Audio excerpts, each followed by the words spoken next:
Bienvenue au cœur de l'histoire. Je suis Virginie Giraud. Lucile et Camille Desmoulins sont deux personnalités politiques très engagées au moment de la Révolution française. Ce couple très amoureux est prêt à tout pour l'avènement de la République. Mais les excès de la terreur les poussent à la modération, un revirement qui les conduira à la guillotine. C'est leur histoire passionnante et pleine de rebondissements que je vais vous raconter aujourd'hui dans un récit en deux parties, Lucile et Camille Desmoulins, amour, révolution et guillotine. Épisode 1. Deux idéalistes.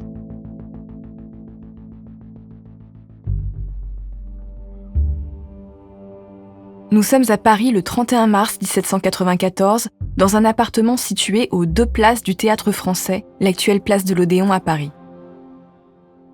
Camille Desmoulins, député de la Convention nationale, est chez lui. Par l'embrasure de la porte de la chambre, il aperçoit Lucile, sa jeune épouse allongée sur le lit. Des bruits de pas lourds le tirent de ses tendres pensées. Il sait déjà que c'est la police qui vient l'arrêter. Il ouvre la porte de son domicile et n'oppose aucune résistance. Il s'est fait des ennemis au Comité de salut public, un organe extraordinaire de la Première République censé la protéger. Ça devait arriver. Son vieil ami, le député Robespierre, ne le protège plus, et Saint-Just, l'un des membres du Comité de salut public, veut sa tête depuis longtemps par pure jalousie pour son talent. Lucile saute au cou de Camille et l'embrasse avant qu'il ne suive les policiers au tribunal révolutionnaire, une parodie de justice. Il ignore s'il la reverra.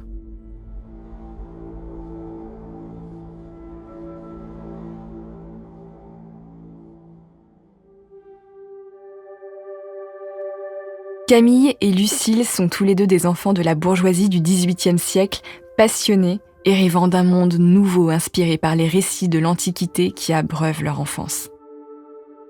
Camille naît en 1760 en Picardie. Il est le fils d'un juriste qui occupe la fonction du lieutenant-général au bailliage de Guise. La famille est un peu aisée et possède de l'entregent. Monsieur Desmoulins fait jouer ses relations pour envoyer son fils à Paris au lycée Louis-le-Grand, fréquenté par la future élite bourgeoise du pays. Le jeune Maximilien de Robespierre y est lui-même inscrit. La scolarité de son fils le ruine, mais il parvient heureusement à lui obtenir une bourse. Camille est un élève appliqué et sensible. Il adore le grec et le latin. Les textes de l'Antiquité nourrissent la culture de son temps. C'est là qu'il découvre, à travers Athènes et Rome, ce que sont la République et la démocratie.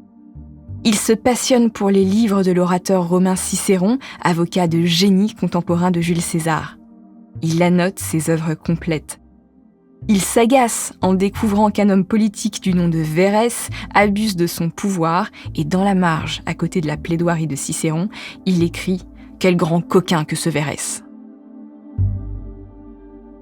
C'est dans ces lectures que Camille se forge sa conscience politique, avec cette idée que la République se met au service de l'intérêt général grâce à l'action, non pas du peuple, simple masse de suiveurs, mais de quelques hommes vertueux.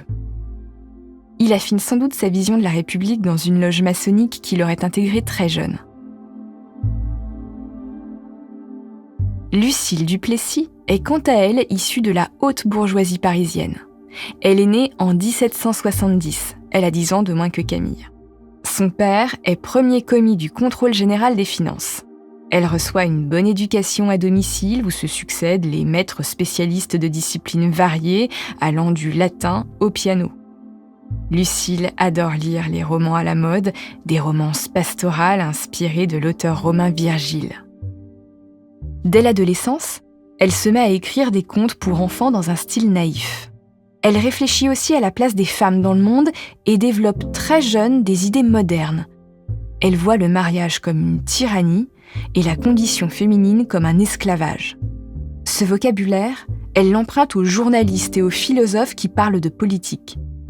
Elle lit la presse qui commence à se développer en cette fin de XVIIIe siècle. Mais Lucile n'est jamais satisfaite de sa prose. Elle complexe un petit peu par rapport à sa mère qui écrirait mieux qu'elle et qui est réputée si belle à travers tout Paris. D'ailleurs, c'est de sa mère, Anne-Françoise Duplessis, que Camille tombe d'abord amoureux. Alors qu'il fait ses études de droit, Camille se promène souvent dans les jardins du Luxembourg où il croise sa belle voisine Anne-Françoise. Il lui voue un véritable amour platonique et n'essaie même pas de la séduire. Il se contente d'adorer cette mère de famille qui promène ses 2 fillettes accrochées à ses jupes. Quelques années plus tard, en 1783, Lucile a 13 ans et Camille Desmoulins, âgée de 23 ans, commence à remarquer sa beauté. Cheveux châtains, yeux noisettes, visage aux douces rondeurs, c'est une fille élancée qui mesurera bientôt 1,65 m. C'est grand pour l'époque. Camille, désormais jeune avocat, se rapproche de la famille Duplessis. Alors que Lucile fête ses 17 ans, il demande des gages à son père. Il aimerait pouvoir se marier avec elle plus tard. Le premier commis du contrôle général des finances lui rit au nez. Camille n'est pas assez riche pour épouser sa fille. Son père ne lui paye même pas un lit pour meubler sa mansarde du quartier latin. S'il avait de l'argent, il en est sûr, il ferait une plus belle carrière. Desmoulins possède une plume remarquable, mais en tant qu'avocat, il est mauvais. On le surnomme le Cicéron bègue. Mais Camille rêve de gloire et se passionne pour la politique. En 1788, à 28 ans, il écrit ses premiers pamphlets. Les historiens ne sont pas tous d'accord, mais il semblerait que son premier texte anonyme publié soit « L'entretien de Maître Linguet et de Maître Bergasse » qui traite de la réforme judiciaire du Parlement. Il s'oppose à la fois au despotisme du Parlement et à celui des ministres pour défendre la voie de la liberté. L'année suivante, il signe La France libre, où il célèbre les députés du tiers-État réunis à l'occasion des États généraux et fustige tous les rois de France, à l'exception de Louis XII et de Henri IV, qui seuls trouvent grâce à ses yeux. Il est l'un des premiers auteurs à souhaiter ouvertement la République, un régime sans roi où la fonction législative est détenue par des représentants du peuple. Il suit donc avec attention les États généraux. Le 20 juin 1789, la Révolution française se met en marche lors du serment du Jeu de Paume. 576 députés du tiers-État, mais aussi de la noblesse et du clergé, se promettent de rester unis jusqu'à la création d'une nouvelle constitution. C'est un moment historique. Ils signent à court terme l'arrêt du modèle monarchique de droit divin où Dieu a mis le roi sur le trône et personne ne peut le contester. Les députés aspirent au déplacement de la souveraineté du roi vers la nation. Une vingtaine de jours plus tard, les États généraux deviennent l'Assemblée constituante, celle qui votera bientôt l'abolition des privilèges et la Déclaration des droits de l'homme et du citoyen. Ce véritable hold-up du pouvoir contre le roi échauffe tous les esprits, y compris celui de Camille Desmoulins. Le 12 juillet 1789, il se trouve au Palais Royal. Ce bâtiment en quadrilatère avec ses jardins centraux est la propriété ouverte au public du duc d'Orléans. Il n'y habite pas, mais il loue ses locaux qui abritent des boutiques et des cafés. Camille vient d'apprendre que le directeur général des finances, Jacques Necker, très apprécié des Parisiens, vient d'être congédié par Louis XVI à cause de leur désaccord sur les rapports à entretenir avec les députés. Camille monte sur une chaise et commence le discours qui fait de lui l'un des plus grands hommes de la Révolution. Il explique qu'il soupçonne le roi de vouloir tenter un coup de force contre le peuple en envoyant ses armées à Paris. Les badauds s'attroupent autour de lui. Quelques dizaines d'abord, puis une centaine. Camille, grisé par la foule, continue. Il promet au peuple la Saint-Barthélemy des patriotes s'il ne s'arme pas pour se défendre, et les armes sont à la Bastille. Que le peuple se réunisse sous la cocarde verte de l'espérance. À la fin de son discours, il attrape des feuilles de tilleul dans les arbres du Palais Royal pour se faire une cocarde qu'il met à son chapeau. Il conclut en provoquant des gardes qui patrouillent paisiblement dans le jardin. La foule est en transe. Enfin, Camille a sans doute enjolivé la réalité en relatant son discours du 12 juillet 1789. Mais ce qui est certain, c'est qu'il devient l'homme du 14 juillet, l'un des initiateurs de la prise de la Bastille.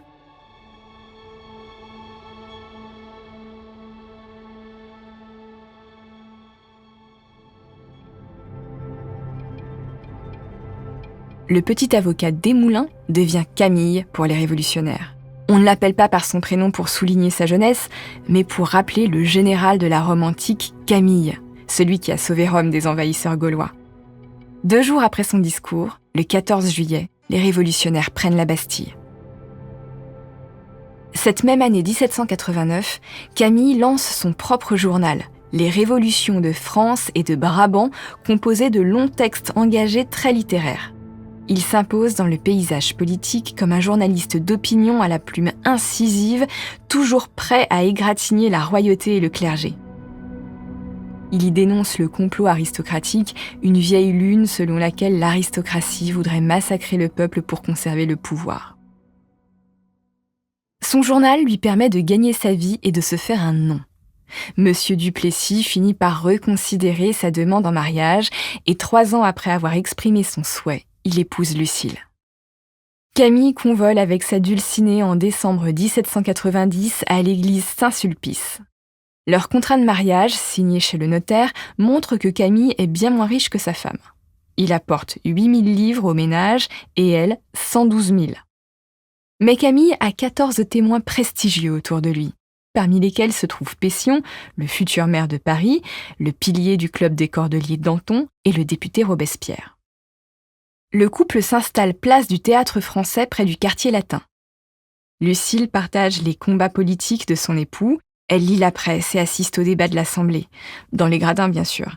Les femmes ne montent pas à la tribune en ce temps-là. Dans les écrits qu'elle laisse, on voit qu'elle épouse les mêmes idéaux républicains et antimonarchistes que son mari. Camille est l'un des premiers à exalter 3 valeurs que nous connaissons bien: liberté, égalité, fraternité.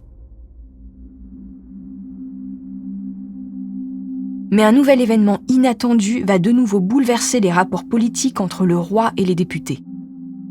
Dans la nuit du 20 au 21 juin 1791, Louis XVI, Marie-Antoinette, leurs 2 enfants, Madame Élisabeth, la sœur du roi, et la gouvernante des enfants, tentent de fuir à la frontière pour mobiliser des troupes contre les factieux. C'est un échec. Le roi, déguisé en bourgeois, est reconnu par son aubergiste à Varennes et arrêté. La famille royale est ramenée au palais des Tuileries et placée sous surveillance. Le peuple et les députés considèrent maintenant le roi comme un traître. L'Assemblée constituante est en émoi. Elle ne sait pas si elle doit le destituer ou nommer un régent. Le 17 juillet, une altercation éclate sur le champ de Mars entre les révolutionnaires radicaux et les modérés. Les premiers veulent la République et la tête du roi. Les seconds sont souvent ouverts à la voie de la conciliation, voire à une monarchie constitutionnelle. Lafayette, alors commandant de la garde nationale, ordonne des tirs de sommation pour calmer la foule. En vain. Il fait donc ouvrir le feu sur les manifestants. Une centaine de révolutionnaires seraient morts avant que les autres ne se dispersent. Ce jour-là, Camille n'est pas à Paris, mais savoir que des révolutionnaires se battent entre eux et que le sang des patriotes a coulé le bouleverse. Si la violence du peuple est parfois légitime, il refuse de tolérer toutes les violences. Ses idées radicales sur la Révolution commencent à vaciller.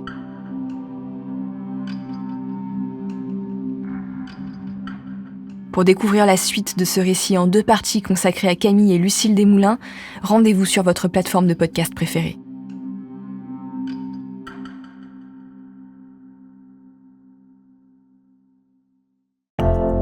Bienvenue au cœur de l'histoire. Je suis Virginie Giraud. Dans le premier épisode consacré à Camille et Lucile Desmoulins, Camille s'est imposé dans le Paris de la Révolution comme l'homme du 14 juillet. Il a épousé une bourgeoise parisienne nommée Lucile qui partage ses idées politiques républicaines. La fusillade du Champ de Mars du 17 juillet 1789 qui a mis fin à une manifestation où s'opposaient des révolutionnaires radicaux et des révolutionnaires modérés fait vaciller ses certitudes. Épisode 2. Victime de la terreur.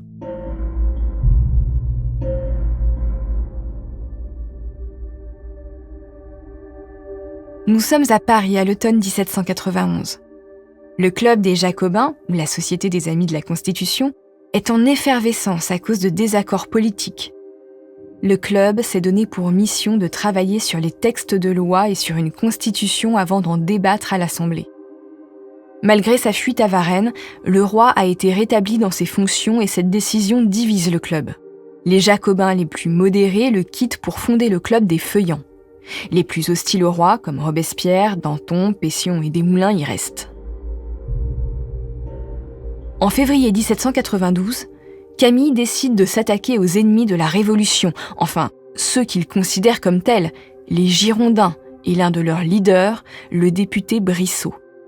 Les Girondins ne sont pas des anti-révolutionnaires, loin de là, mais leurs députés sont les principaux opposants des montagnards desquels Desmoulins est proche. Pour faire très simple, les Girondins sont la droite bourgeoise et les montagnards la gauche proche du petit peuple, mais ils sont tous républicains. En février 1792 donc, Camille publie un texte intitulé « Jacques-Pierre Brissot démasqué ». Il accuse Brissot et les Brissotins d'être des royalistes financés par l'Angleterre qui ont pour objectif de diviser la France pour faire échouer la Révolution.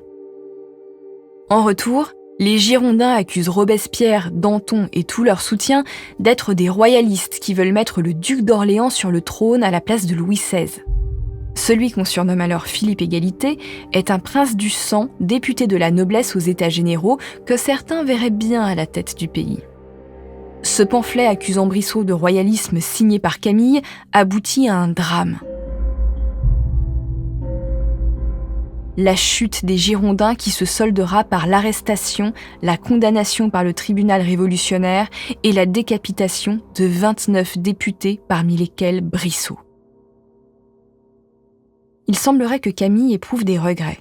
Il voulait les évincer de la scène politique, mais pas faire couler leur sang. Les tensions montent de partout. Les révolutionnaires estiment la patrie en danger. Le 10 août 1792 est une nouvelle journée de violence. La foule prend d'assaut le palais des Tuileries. C'est là que réside le roi sous étroite surveillance depuis sa tentative de fuite à Varennes. Ce mouvement est largement encouragé par le club des Cordeliers auquel participent Danton et Desmoulins. Une partie des gardes se mélange au peuple pour prendre le palais d'assaut. Camille est présent sur les lieux. On peut voir dans ses écrits que Lucile le soutient et que cette nouvelle journée de révolution l'exalte. On lui ramènera une brosse à cheveux ayant appartenu à la reine. Cette étrange prise de guerre la réjouit. Et pourtant, Lucile déteste la reine, elle n'a pas de mots assez durs pour elle. Dans ses notes personnelles, elle la qualifie de cruelle et indigne du soleil qui l'éclaire. Elle symbolise tout ce que Lucile déteste. La Révolution française, c'est en fait une révolution bourgeoise où la bourgeoisie lutte contre l'aristocratie pour prendre les places de pouvoir. Et Marie-Antoinette représente aux yeux de Lucile la souveraine, une femme qui est à la tête du pouvoir parce qu'elle est bien née. C'est pour ça qu'elle la déteste. À l'issue de cette journée de violence, le roi est amené devant l'Assemblée. Louis XVI essaye d'apaiser les députés. Il affirme qu'il se sent en sécurité parmi eux. Dans les jours qui suivent, le roi est déposé et la famille royale incarcérée à la prison du Temple. La Première République est proclamée de manière un peu informelle. Le 22 septembre 1792, la Convention considère que l'an 1 vient de commencer. 3 jours plus tard, la République est déclarée une et indivisible. Cette année-là, Camille Desmoulins, âgé de 32 ans, est élu député des Montagnards. L'année suivante, le 16 et le 17 janvier 1793, la Convention nationale doit procéder à un vote historique, la condamnation à mort de Louis Capet. On appelle Louis XVI ainsi depuis que sa fonction royale a été suspendue après la prise du palais des Tuileries le 10 août dernier. Lucile assiste à la séance dans les gradins. Les députés sont tous appelés un par un pour s'exprimer. 321 députés votent pour garder le roi déchu en détention et 366 pour sa condamnation à mort. Camille est de leur nombre. Lucile exulte comme on peut le lire dans ses écrits. Louis XVI est décapité le 21 janvier sur la place de la Révolution, l'actuelle place de la Concorde. Mais le régicide n'apaise pas le marasme politique. Les révoltes hors de Paris sont de plus en plus fréquentes. Le gouvernement veut museler toutes les oppositions tant à gauche qu'à droite, pour protéger la République encore fragile.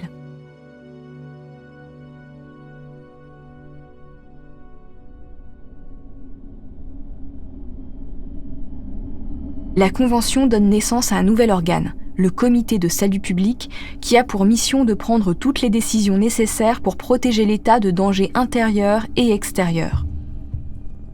Danton, de plus en plus modéré, et le jeune Saint-Just, un exalté de la Révolution, en font partie. C'est le début de la terreur. Pendant cette période extrêmement troublée qui dure de 1793 à 1794, il y a une élimination systématique des personnes qui pourraient mettre en danger la République. La guillotine devient la réponse à tous les maux, à toutes les incertitudes et à toutes les angoisses. Des lois d'exception suspendent la Constitution de l'an 1. Elles permettent la création du tribunal révolutionnaire qui juge de manière expéditive les prétendus ennemis de la République. Au Comité de salut public, Danton essaye de limiter les effusions de sang. Il est peut-être même favorable au sauvetage de Marie-Antoinette, la reine déchue détenue dans la prison du Temple, si ça peut participer à mettre fin au conflit avec l'Autriche. Très vite, l'avocat est vu comme un indulgent par ceux qu'on appelle maintenant les exagérés, les révolutionnaires et les députés les plus radicaux. Camille commence à se rapprocher de Danton. Lui, qui n'a jamais hésité à brocarder le clergé, trouve que certains révolutionnaires vont trop loin en persécutant des prêtres et des bonnes sœurs. Le peuple est très pieux et cette violence pourrait les pousser à renoncer aux idéaux républicains. Au début de l'année 1794, une partie des Jacobins regarde Camille Desmoulins d'un mauvais œil. Il est devenu un indulgent, un révolutionnaire mou. Robespierre, l'un des artisans de la terreur, se montre ambigu à son égard. Il lui évite l'exclusion du club des Jacobins, mais Camille sait qu'il est mis au ban. Desmoulins tient désormais un nouveau journal plus en accord avec ses valeurs modérées, intitulé « Le Vieux Cordelier ».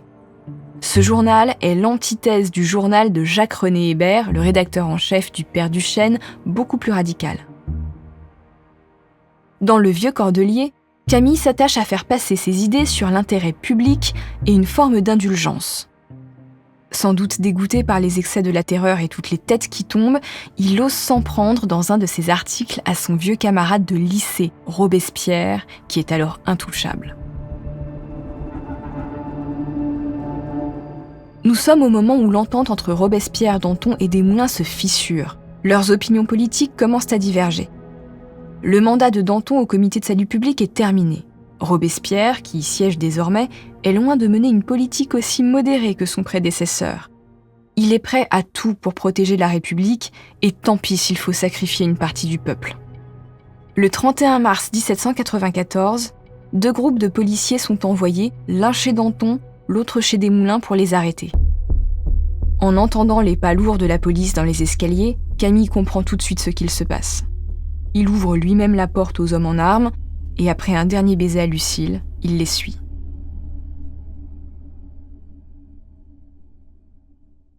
Quatre députés considérés comme des indulgents doivent comparaître devant le tribunal révolutionnaire. Ils sont considérés comme des ennemis de la République pour leurs opinions jugées trop modérées. L'un des auteurs des dossiers d'accusation de ces supposés ennemis de la République est le député de l'Aisne, Louis-Antoine de Saint-Just. À 26 ans, ce garçon brun au visage trop long est surnommé l'archange de la Révolution. Il voue une haine sans frein à Desmoulins depuis qu'il s'est moqué de lui dans Le Vieux Cordelier. Il faut dire que Camille n'est jamais à court de bons mots pour se moquer de l'arrogance de Saint-Just qui, selon lui, porte sa tête comme un saint-sacrement. Ce à quoi Saint-Just lui a répondu « Prends garde que je ne te fasse pas porter la tienne comme Saint-Denis », c'est-à-dire sous le bras. Robespierre, l'homme fort de la terreur, n'est pas très heureux de voir ses anciens camarades Danton et Desmoulins sur le banc des accusés. Mais on vient de décapiter les exagérés parmi lesquels Hébert, le rédacteur en chef du Père Duchesne. Impossible de ne pas faire de même avec les indulgents. Il suit donc l'avis de Saint-Just, il faut les décapiter aussi. C'est la seule manière de maintenir la Révolution dans une seule ligne politique. En éliminant les voix trop radicales ou trop modérées, Robespierre veut sauver la République. Tant pis s'il faut payer le prix du sang. Pour obtenir la tête de Camille, Saint-Just l'accuse devant le comité de salut public et chez les Jacobins de s'être enrichi grâce à la Révolution et d'avoir tissé des amitiés avec des contre-révolutionnaires. Le journaliste comploterait donc contre la République. C'est un traître. Ces chefs d'accusation n'ont toujours pas été prouvés par les historiens aujourd'hui. Au club des Jacobins, Saint-Just lit son dossier à charge avec flegme et arrogance en faisant des moulinets avec son bras gauche qui évoquent les mouvements de la lame de la guillotine. Beaucoup de députés désapprouvent, mais tout le monde se tait de peur de se retrouver la tête sur le billot. Ils ont tellement peur qu'ils applaudissent même la lecture de Saint-Just. Camille comparaît devant le tribunal 2 jours après son arrestation. Il sait que son procès est une mascarade et qu'il n'y a pas d'issue quand on est déféré devant une juridiction d'exception. Mais son panache ne le quitte pas. Devant la cour, il se présente ainsi. « J'ai 33 ans, âge du sans-culotte Jésus, âge critique pour les patriotes. » Bon, en réalité, il en a 34 depuis 1 mois, mais ça valait le coup de se rajeunir pour une bonne saillie. Le tribunal n'a aucune preuve matérielle contre lui. Camille n'a pas le droit de faire venir des témoins, son avocat et lui peuvent à peine prendre la parole pour se défendre. Sans surprise, il est condamné à mort après la lecture d'un texte écrit par Saint-Just contre lui.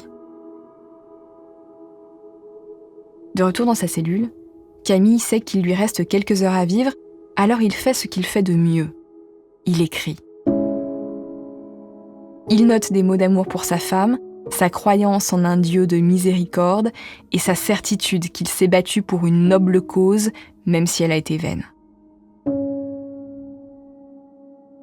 Le 5 avril 1794, ou le 16 germinal en 2 suivant le calendrier révolutionnaire, il part en charrette vers la place de la Révolution, l'actuelle place de la Concorde, où il sera guillotiné. Dans sa poche, il y a une mèche de cheveux de Lucile. Comme il a les mains attachées, il demande à Danton à côté de lui de l'aider à la sortir pour la garder entre ses doigts. En montant sur l'échafaud, Camille crie à la foule venue voir l'exécution qu'on trompe le peuple et qu'on tue ses amis.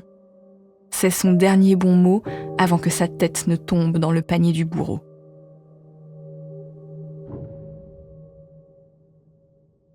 La veille de sa mort, alors que Camille écrivait sa dernière lettre à Lucile, Saint-Just aussi écrivait au sujet de Madame Desmoulins.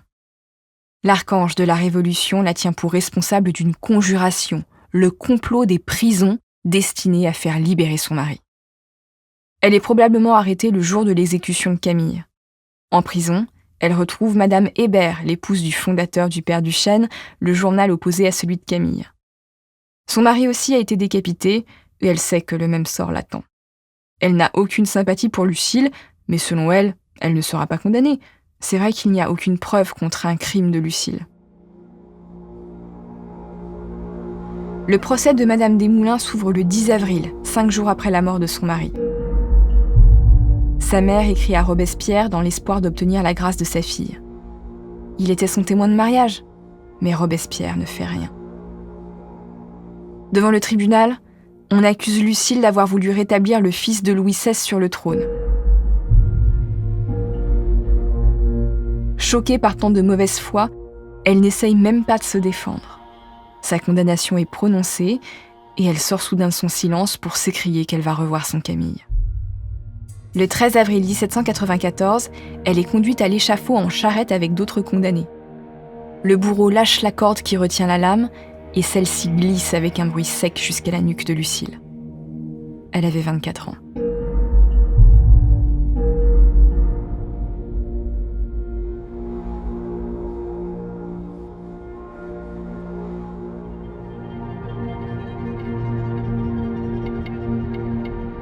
Camille et Lucile entrent dans l'histoire comme le couple le plus romantique de la Révolution.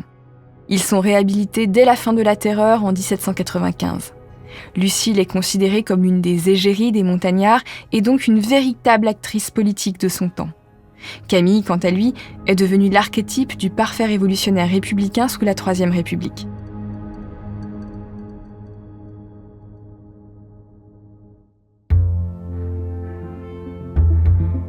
C'est la fin de ce récit en 2 parties consacré à Camille et Lucile Desmoulins. Merci de l'avoir écouté. Abonnez-vous au Cœur de l'Histoire sur votre plateforme d'écoute préférée pour ne manquer aucun épisode et suivez-nous sur Twitter, Instagram et TikTok. Au Cœur de l'Histoire est un podcast original Europe 1 Studio produit par Adèle Imbert. Je suis l'auteur du récit que vous venez d'écouter. La direction artistique est assurée par Adèle Imbert et Julien Tarot. Cet épisode a été réalisé par Clément Ibrahim. Camille Bichler est chargée de production, Julien Tarot a composé la musique originale et les musiques additionnelles avec Sébastien Guidis. Kelly Decroix est chargée de la communication et Héloïse Bertil de la diffusion. Sidonie Mangin a créé l'identité visuelle d'Au Cœur de l'Histoire. À bientôt!